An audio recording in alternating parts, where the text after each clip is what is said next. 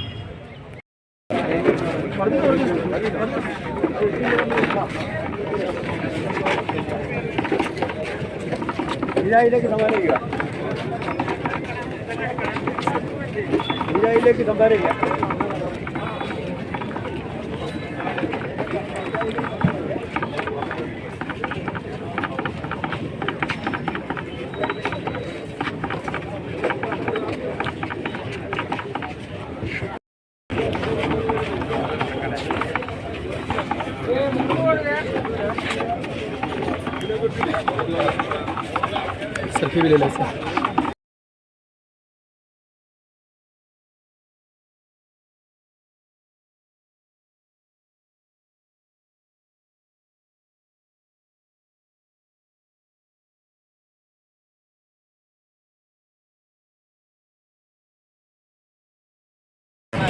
मेहमान आइसक्रीम खाने में मजा आ रहा है। आप इसके पास पैसा है? आज ईद का दिन है और ये सब हमको भिखारी बना दिए हैं, ये लोग भिखारी बना दिए हैं और ये तो और ज्यादा कुछ बना दिया। हम लोग खा रहे हैं 30 टकिया वाले 50 टकिया वाला जा रहा है। वाह हबी साहब, ये क्या तरीका है? ये जो अकेले खा रहे हैं 20 का 50 टकिया वाला है। मुंतसिर मजा आ रहा है। गाइस इतनी तगड़ी धूप है कि हम लोग आइसक्रीम भी पिघल गया है।